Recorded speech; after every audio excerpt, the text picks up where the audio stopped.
La Biblia sí tiene que ver con relaciones o situaciones en las cuales si puede compartir mi WhatsApp, pastor, yo no soy persona de ser inaccesible, así que pueden con toda confianza compartir el número allá en el chat. Ahora, por ahora puedo ver lo que se encuentra ahí en la pantalla, así que eso es una ventaja por lo menos.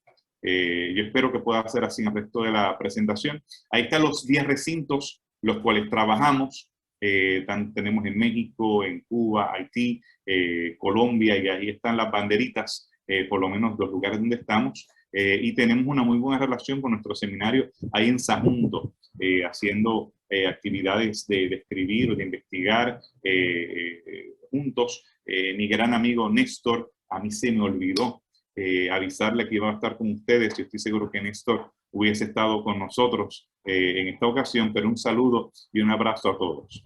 Aparte de esta presentación, les puedo más adelante presentar los materiales de una especialidad no estoy seguro cómo ustedes le llaman. Nosotros le llamamos los conquistadores. El club allá en España tiene otro nombre. Cuando estuve la última ocasión, pues yo le pregunté, ¿cuántos de ustedes son conquistadores? Ya se sabían el chiste de ustedes y nadie levantó la mano. Eso fue un viernes. Al otro día me clarificaron que ahí no se llaman conquistadores, y tal vez alguno estaría preguntándose que este interamericano todavía está con la espina de la conquista hace 500 años, pero no, se trata del club y que entiendo que tiene un bonito club allá. Y yo aquí preparé... son, Efraín, aquí son exploradores. Exploradores, exactamente. Así que nada, no hay espina, no hay receta de amargura por lo de 500 años atrás. Así que cuando les pregunto cuántos conquistadores hay, pues espero que haya muchos exploradores. Y allá tenemos una especialidad que todo el material se lo podemos hacer llegar a ustedes.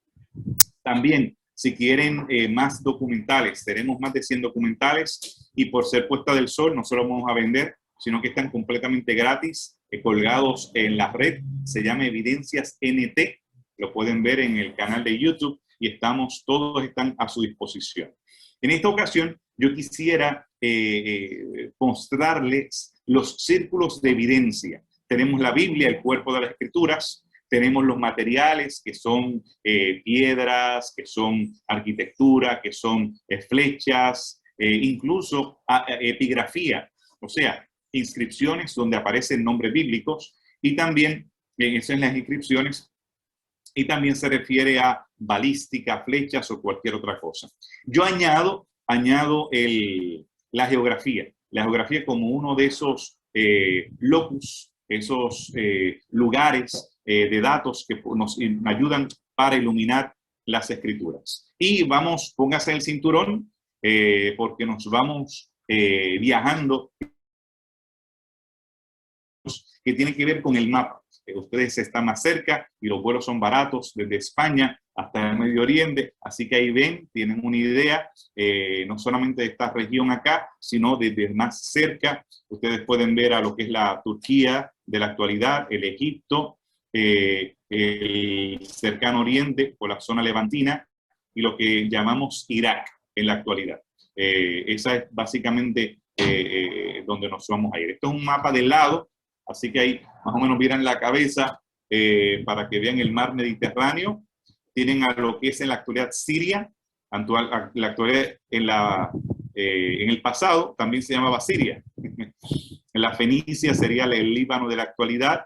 Ustedes tienen las tribus del norte, tienen lo que es la Transjordania, de este lado de Jordán, y aquí tenemos la Judea. Esta es la franja de Gaza, que es lo mismo en la actualidad. Muy bien. Si tienen preguntas, por favor, háganlas, porque la idea es que podamos mantenerlos a todos en el mismo cuadro, hacerlo accesible para todos. Aquí tenemos el mar Mediterráneo, nuevamente, aquí desde otro ángulo. Esta es la parte este, acá es la parte oeste, el mar Muerto, para acá quedaría África, y para acá sería el norte. Esa es más o menos una idea para que se sitúen geográficamente. La potencia que estaba invadiendo en ese momento eran los asirios. Esta es la parte del norte de Irak, lo que conocemos en la antigüedad como Nínive, zona de Tikrit, el triángulo Suni, que ustedes ya habrán visto en las noticias bastante. Muy bien. El primer rey que nosotros vamos a ver allí es el rey Usías. El rey Usías, ustedes recordarán a Isaías 6, que menciona que en el año en que murió el rey Usías. Este es un rey recto. Él buscó a Jehová, él respetó a Isaías, él prosperó, edificó torres, cisternas, él hizo un ejército de valientes e hizo incluso máquinas de guerra. Sin embargo, la Biblia también advierte que él se llenó de orgullo, él dependió de sí mismo y trató entonces de presentar incienso en el templo y fue herido por la lepra. Estas son algunas de las conquistas que él hizo. Ustedes ven que la parte sur, él invadió a Edom, lo que es hoy la Petra, la parte del sur, Jordania, el reino de Jordania, los jordanos, y también lo que es la antigüedad era Moab.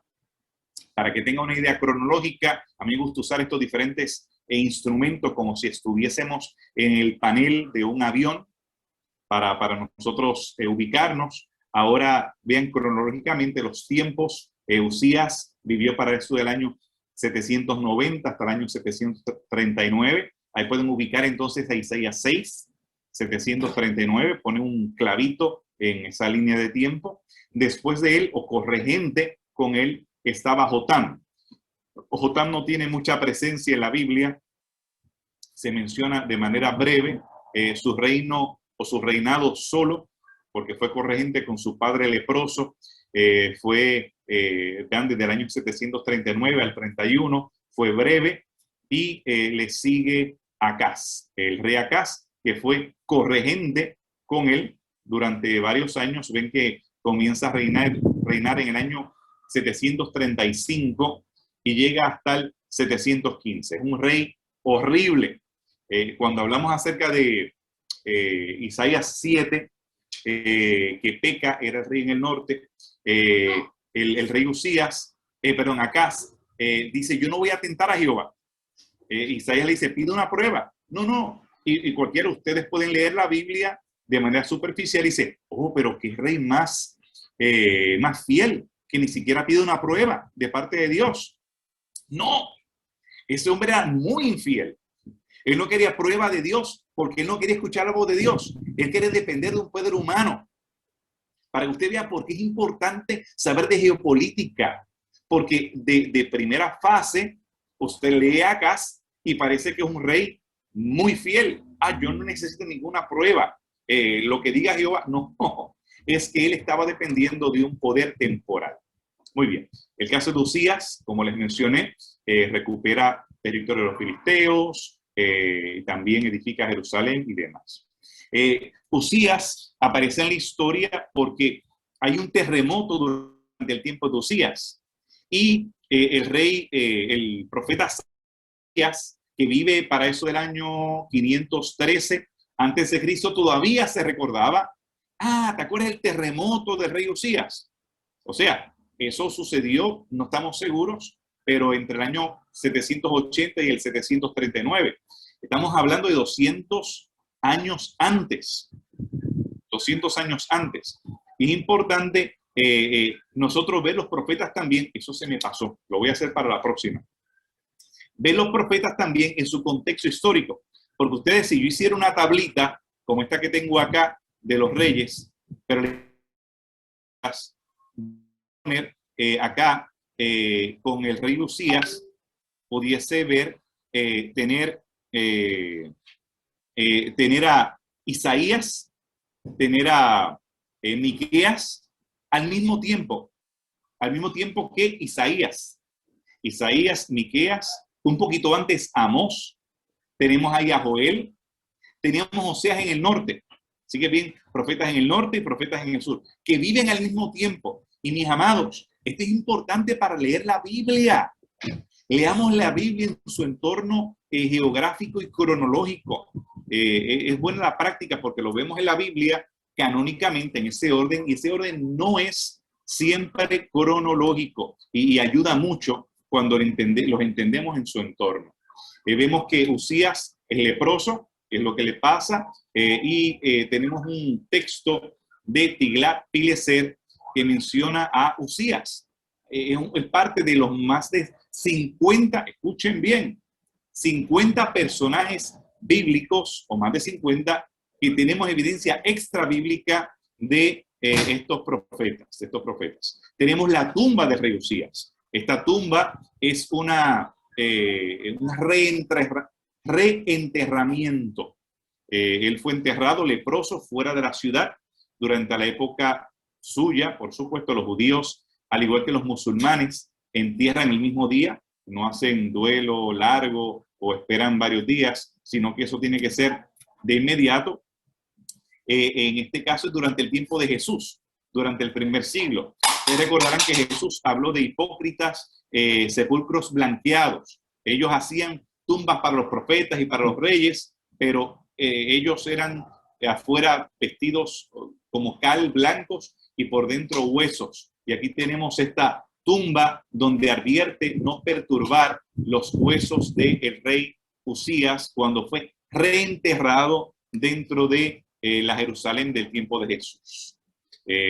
Ustedes ven, el reino de Judá tenía estos reyes que mencioné, y para contextualizar un poco de esto, ustedes imaginen un mapa que les presenté. Tienen a la Siria aquí en el norte, tienen a los 10 tribus del norte, y tenemos 4 en el sur. Y aquí alguien me va a hacer una pregunta, eso da 14, es bueno en matemática. Pero miren, les voy a explicar. En el norte, ustedes tienen que José tuvo 2 hijos. Uno se llamaba Manasés, el otro tiene un nombre hermoso llamado Efraín. Y acá tienen de este lado media de Manasés y media acá. Así que ya son 2, más Efraín 3. En el norte habían 10 tribus, y en el sur estaba Judá, Simeón, Benjamín y la mayoría de Leví. Por esa razón es que vemos que nos da 14, porque en vez de 12 como había, pero por José habían 3 en vez de 1. Por lo tanto, de 12 tribus, estamos hablando que se sumó a 15 tribus. Y por esa razón es que tenemos, 16 tribus. 16 tribus. Tenemos en el norte 14 tribus. En el norte 4, en el norte 10 y en el sur 4.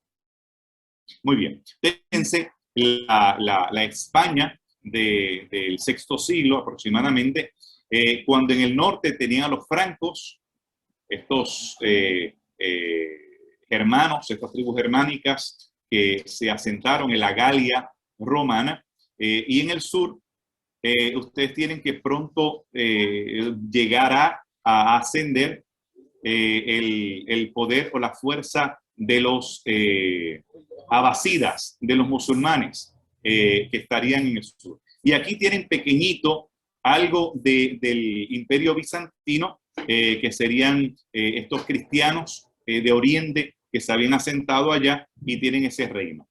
Aquí visigodos también eran tribus germánicas. Imagínense, para hacerle esto contextualizado a su realidad, imagínense que Judá sería este cachito, este pedacito bizantino. En el norte tienen a las tribus, 10 tribus del norte, tienen a Siria, los sirios acá, y tienen un poder fuerte, que son los asirios que estaban viniendo. Y imagínense en el poder emergente que va a llegar 150 años más tarde en el sur, que serían los musulmanes, los abasidas, y cómo se van apretando a ese reino.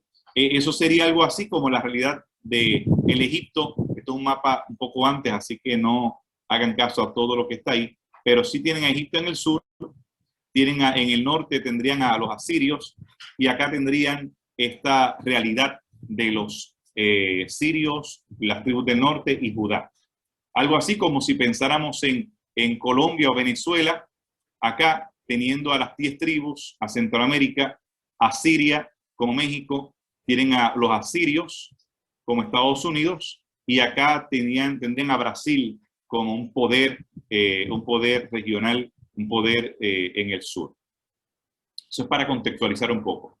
¿Qué hace Acaz? Acaz, cuando lo atacan los del norte, imagínense, vamos a volver para acá, imagínense que México hace una alianza con Centroamérica para atacar a Colombia porque no se quiso rebelar contra el norte. Y así lo que hace Colombia es pedir ayuda de los americanos para que invadan a México y a Centroamérica. Volviéndolo acá a la realidad de la península ibérica, pues diríamos que los bizantinos le piden ayuda a los francos para que ataquen a los visigodos y a los suevos, a los cántabros y demás, para librarse del poder de ellos que están atacándolos, y así sucede. El problema es que en el proceso los americanos los deportan a ellos y después atacan también a Colombia. En este caso, los asirios atacan y también atacaron a Jerusalén, haciéndola un pueblo vasallo que tenían que tributar entonces a sus vecinos poderosos en el norte. Hasta ahora, ¿vamos bien? Pastor, dígame si hay alguna pregunta. ¿Lo entendieron todo o no entendieron nada? Estoy seguro que lo entendieron todo, pero quiero retroalimentación. Quiero saber si estas ilustraciones o comparaciones no molestan a nadie. Vamos bien, ¿verdad? Pedro, dime algo. Vamos bien. Lo único que hay una petición, Efraín, me dicen si pudieras usar un puntero. Aquí de que tengas. Y se ve este puntero. Es que esta es la única puntero que puede funcionar. Ahí, ¿se ve esto o no? El del ratón, quizás, ¿no? Sí, y ¿ustedes están viendo ahora el puntero o no? Ahí, cuando no ven nada moviéndose. No, no se ve. Así que no te preocupes. Continúa y ya está, no pasa nada. Sí, perdonen que es que no me permite. Yo estoy usando el ratón, pero el ratón está tímido y no se ve allá. Yo lo veo acá, pero evidentemente ustedes no lo pueden ver. Perdonen. Muy bien, continuamos acá. Esta es la lista de reyes asirios más larga que se ha encontrado en la historia. Y la encontró un adventista. Siphic Horn la encontró en la década del 50 y se llama así: The Seventh-Day Adventist Seminary King List, la lista de reyes asirios del seminario adventista. Y hemos hecho mucho como adventistas en el tema de la arqueología y de cómo hacer descubrimientos relacionados al antiguo cercano oriente como adventistas. Así que yo aquí, déjame ver por el otro lado. Ahí me ven. Yo puedo más o menos, pero la mano no me llega muy lejos. Me llega hasta ahí. Bueno, por lo menos yo la apunto con el dedo lo que pueda. Ustedes sí me ven, ¿verdad que sí? ¿Me ven mi cara? Te vemos. Muy bien, perfecto. Entonces tenemos a estos reyes que ya les mencioné. En el norte tenemos a Salún, a Manahem y a Peca, o Pecaía en español. Yo a veces tengo ese problema de los puertorriqueños, que a veces ni inglés ni español, y hacemos un creol ahí muy interesante, con los nombres especialmente. Pero si se fijan en los años, vean los años, ven a Acaz, ven a Jotam, ven que son corregentes, bueno, que coinciden estos reyes. Se dan cuenta que en el norte hay muchos golpes de Estado. Hay muchos golpes de Estado, uno tras el otro. Así que son diferentes casas reales. En el sur siempre se mantuvo, la casa real fue davídica. Pero en el norte, cada uno de estos es un golpe de Estado, es un golpista que fue al otro golpista, y algo así como los rojos. Bueno, no vamos a ir a hablar de las experiencias de España, pero algo pudiésemos hablar y de algunos intentos. Ustedes recordarán, creo que fue en el 75, cuando el febrero 25, ¿verdad? Algo así, que todavía muchas cosas están en el misterio, si fue intencional, si los americanos sabían, si, bueno, pero todo esto pasaba igual acá. Lo que sucede en el norte, vemos esta serie de golpes de Estado, mucha inestabilidad, a diferencia de lo que pasa en el sur, que hubo estabilidad. Y en el caso del norte, ellos trataron de aliarse con los sirios y con otros reinos para hacerle frente a el poder emergente imperial, que era en este caso el poder de los asirios. Vemos los últimos reyes, que son Peca y son Oseas.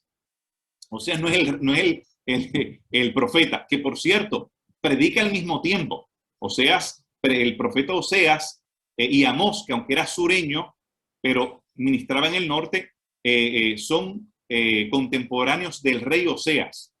Y perdonen que insista, mis amados, pero si usted no entiende el contexto de estos profetas, yo me quedo acá, no entiende el contexto de estos profetas, muchas de las cosas no le va a dar el mismo énfasis. No es porque yo quiera aquí molestarlos con fechas y lugares. No, es que para que el texto pueda tener ese mismo energía, sabor y el mensaje, podamos aplicarlo, deberíamos conocer un poquito más de la geopolítica. Lo mismo que en la actualidad. Para usted entender lo que está pasando en la actualidad, debería usted entender un poco de la geopolítica de la actualidad. La historia no es solamente por aburrir a la gente. Muy bien. En el caso de acá sí tenemos más material. Esto es un sello. Ustedes saben que han escuchado de las bulas. La bula sería el negativo, en el cual, o el positivo, se está en un anillo, en un collar, y usted lo pone sobre un pedazo de barro, ¿verdad? Y queda la marca. Esa marca es el sello. Es el sello. En este caso, un rollito de un papiro, un pergamino, se le ponía un hilo y se ponía este sello, este sellito, que son pequeñitos. Estamos hablando de algo bien diminuto, y ahí aparece el nombre de Acaz, el nombre de Acaz. Y vemos que él no hizo lo bueno ante los ojos de Jehová. No hizo lo bueno. Después de Acaz, sí tenemos a uno de los buenos, un buen rey, que es rey Ezequías. El rey Ezequías, que fue seguido por uno muy malo, tal vez el peor de los reyes del norte, del sur, perdón, que fue Manasés. Si se dan cuenta, es durante el reinado de Ezequías que el reino de Israel del norte desaparece. Los asirios los deportan en su totalidad. Y Ezequías se queda en el sur como señor, podríamos decir, de esa región. Hay un tipo de vacío. En el norte tenemos a Peca y Oseas, que Oseas es el último, realmente hasta el 721, el último de los reyes del norte. ¿Qué podemos decir de Ezequías? Bueno, Ezequías hizo lo recto ante los ojos de Jehová, abrió las puertas de la casa de Jehová, que la había cerrado Acaz. Acaz le hizo altar. Fíjense si este hombre no tiene mucho en la cabeza. Él hizo altares a los dioses asirios y los dioses sirios. Oye, de los que fueron derrotados, él hizo dioses, trajo los dioses a la casa de Jehová. Cerró el templo e hizo una barbaridad. Ezequías se encarga de limpiar el templo durante su época. Esta es la Jerusalén del tiempo de Ezequías, la Jerusalén, y tenemos que él siente, una vez que deportan a la gente del norte, él se siente fuerte y dice, ¿sabes qué? Yo voy a encargarme de hacerle frente a esos invasores, refiriéndose a los asirios. Algo así como a veces las repúblicas aquí de Latinoamérica, vamos a hacerle frente a los pitiyanquis y a esos invasores del norte y esos imperialistas y la oligarquía y todo el asunto. Eso no es nuevo. Miren, mi gente, esto ha sido por siempre. Por siempre hemos tenido esa misma tensión que las que tenemos en la actualidad, las teníamos en el pasado. Aquí tenemos esta muralla ancha, que ustedes recordarán en el tiempo de Isaías, se habla de una muralla ancha en la cual traspasaron o destruyeron casas de la gente pobre. Esto es interesante porque se acuerdan de los círculos de evidencia. Tenemos al texto bíblico y a la experiencia artefactual, si fuera una palabra, de artefactos que coinciden o hay traslapo entre ellos. Este mapa igual no está actualizado, pero vemos que él, al desaparecer el norte, Judá, Ezequías se encarga de conquistar algunas de estas regiones y llenar el vacío, el vacío de poder, el power vacuum, el vacío de poder, él se encarga de llenarlo, y esto es un sello que él hace de sí mismo con un escarabajo con alas, y él pone 4 alas porque él quiere ser el próximo David, el próximo Salomón. Se llenó de soberbia. Esto no aparece en la Biblia, pero sí vemos cómo la evidencia arqueológica nos lo presenta. ¿Y qué hacen los del norte? Los del norte dicen, ¿sabes? Tú te crees muy valiente, pues vamos para allá. Y se encargan los asirios de preparar una invasión para lo que es la zona levantina. Los asirios eran conocidos por su crueldad. Algo así como Daesh o el Estado Islámico. Esta es la misma región. Fíjense qué interesante. Ellos salen de la misma región que salió Daesh o ISIS, de la misma región, teniendo prácticas muy fatales. Cuando ellos invaden a Laquis y proceden a impalar. Las impalaciones son horribles. Ellos descuartizaban, ellos desollaban vivos a la gente. Bueno, cosas que no voy a decir más detalle porque no sé si tengo niñitos en la audiencia y no quiero que tengan pesadillas esta noche. Pero vemos que ellos en esa campaña van descendiendo desde acá, desde el norte, van descendiendo y llegan hasta Laquis, acá, que era la ciudad principal que había en esa región, antes de entrar por el valle del Cefelá. Aquí tienen el valle de Megiddo o el Jezreel, esta zona de valles que había cerca de la llamada la Vía Maris. La Vía Maris es la vía, la autopista principal que había de norte a sur. La otra era la Vía de los Reyes, el Camino de los Reyes, Camino Real, que se encuentra acá. Y aquí tenemos a la Vía Maris, que después, la Vía Maris era para los romanos, perdón, siglos después, son anacronismo. Para esta época se llama la Vía Horus, que así la habían llamado los egipcios, dedicado al falcón, al dios Horus y demás. Pero para que no crean que estoy haciendo anacronismos. Muy bien. Laquis es una ciudad principal. Aquí vemos el Tel, el montículo, como se ve en la actualidad, que está desértico, está en ruinas. Así se veía en la época de Isaías. Aquí vean esto, la entrada o la puerta, que la vamos a hacer un acercamiento porque tiene bastante que contarnos la puerta. Vean, esto me quedó genial. Me tardé tiempo para buscar las diferentes fotos, pero yo quiero que ustedes vieran, estos son los paneles asirios que encontramos en Nínive. Miren, qué interesante. Ven aquí, esto parece un tanque de guerra.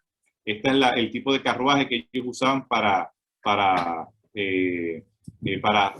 romper las murallas. En inglés es un battering ram.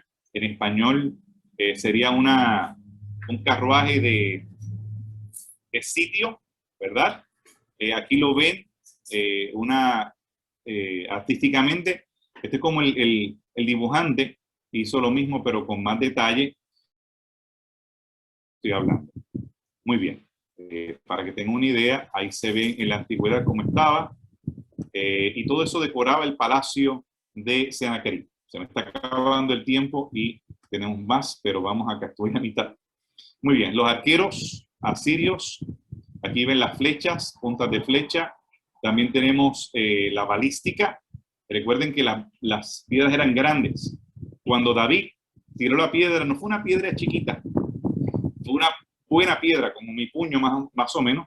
Usted tenga fe, pero tenga buena piedra, para que se contextualice. Muy bien, piedras de balística. Ven ahí el inglés y el español. Los caribeños somos terribles. Judíos deportados. realmente el nombre no es judíos, es judianos. Ahí es el palacio que se encontró en Nínive, donde estaban todas estas, el palacio, donde se encontraron todas estas inscripciones. Ahí tenemos a Sennacherib en su trono y demás. Después de él tomar a Sennacherib, quiero que entiendan que él llega hasta Jerusalén y no todo en la eso para que no escuchen lo que mi vecino está cantando. La paz asírica era muy provechosa, al igual que en el caso de los imperios de la actualidad, tenemos la Pax Americana, en la cual no hay tantos conflictos entre países cercanos porque los americanos intervienen. Lo mismo sucedía en la antigüedad. Asiria se encargaba que hubiera paz y que hubiese comercio internacional, que hubiese diferente estabilidad en muchos países. Así que no todo era, no crean que todo era desollar gente y lastimar. La prosperidad en cuanto a industrias masivas de aceite de oliva, de pistachos y de otros materiales brutos, fue muy, muy beneficioso durante ese tiempo. Así que no se con una idea que eran como Daesh y que todo era malo. Había muchas cosas muy positivas también durante ese tiempo que Asiria estaba haciéndolo. Pero había unos impuestos muy altos. Mi esposa es maravillosa y me acabo de conseguir un micrófono para que así no tengan que escuchar a mis vecinos. Muy bien, lo voy a usar. Yo creo que es el otro. Perdón. Muy bien. Así que bienaventurado el que tiene a Proverbios 31, mujer virtuosa, ¿quién la hallará? Y yo le he hallado. Muy bien. Tenemos,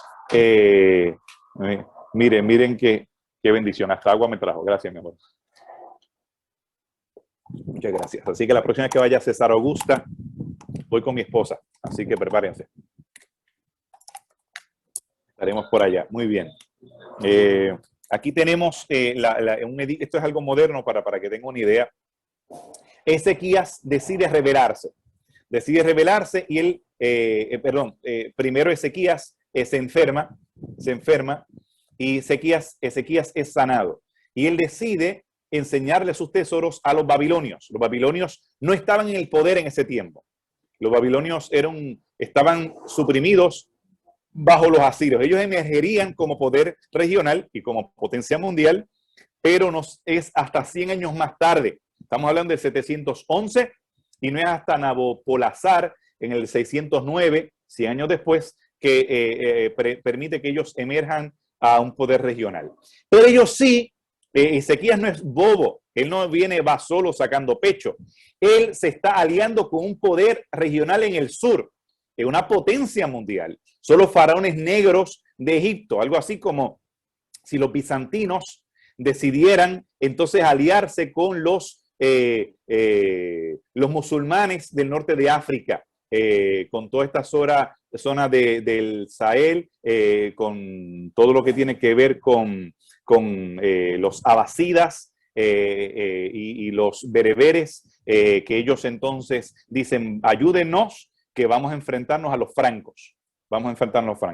Y eran poderosos como era Tirhaka, el rey de Etiopía. No eran gente débil. Yo sé que ustedes leen Isaías, que Isaías dice, no te confíes de Egipto, que es como una caña rota que te vas a traspasar la mano si te sostienes sobre ella. Eran poderosos como la arqueología lo muestra. Pero Isaías, en ese periodo, Ezequías decide prepararse, para la guerra contra Siria nuevamente.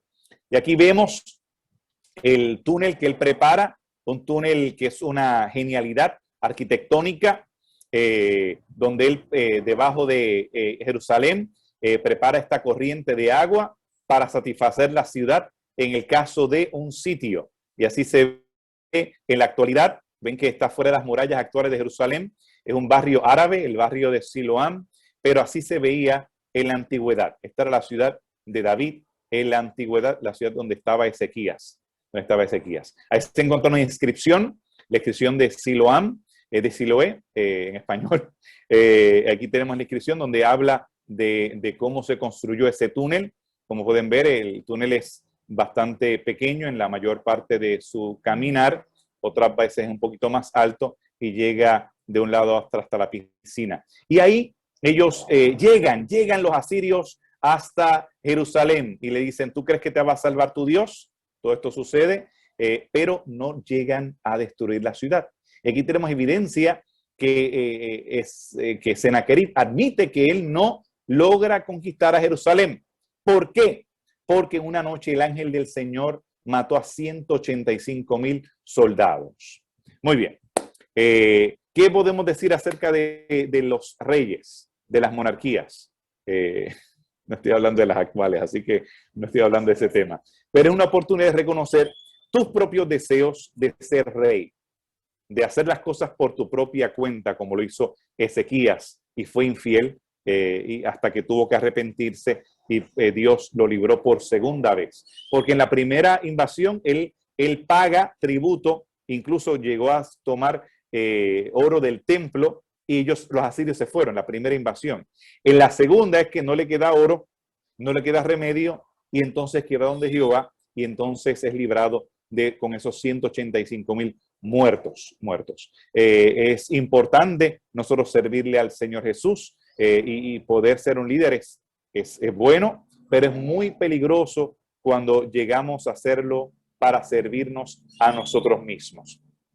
El papel divino del rey hebreo era someterse al rey celestial, guiar al pueblo al camino divino para la justicia, respetando las leyes y los estatutos del Señor. El rey debía ser una figura del Rey de Reyes y Señor de Señores, Cristo Jesús.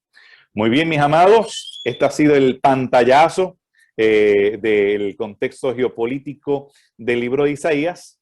Les pregunto si tienen alguna pregunta, comentario, contribución. Yo no necesariamente acierto en todo, siempre aprendo de otras personas, así que siéntase en la confianza para contribuir, corregirme o preguntar. Sí, bueno, hay dos preguntas. La primera es acerca del profeta Jonás y nos preguntan dónde se situaría cronológicamente en toda esta línea, si sería antes o después de Sennacherib. Excelente pregunta y gracias porque es el tipo de pregunta que me hace ver que están despiertos.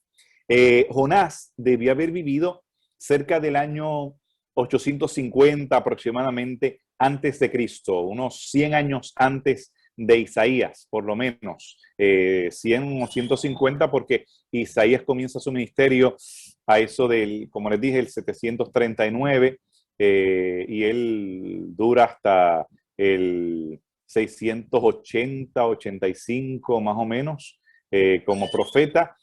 Jonás tiene su ministerio antes cuando Asiria hace un despunte político, pero que no permanece. Tiene un par de reyes débiles y no es hasta que viene Tiglat-Pileser y demás, y después más adelante Sennacherib, esa serie de reyes fuertes, Tiglat-Pileser, Sargón, Sennacherib, que ellos pueden mantener una hegemonía por más tiempo. Jonás sirvió en el norte. ¿Se dan cuenta de lo importante de la política? Jonás no vivía en Jerusalén.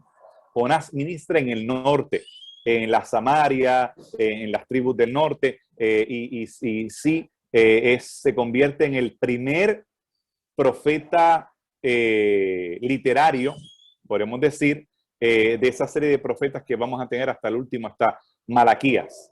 Jonás se convierte en el primero. Si usted hace una línea de tiempo de los profetas, por eso es que ve que los profetas en la Biblia no están en orden cronológico, pero si los pusiéramos, el primero sería Jonás.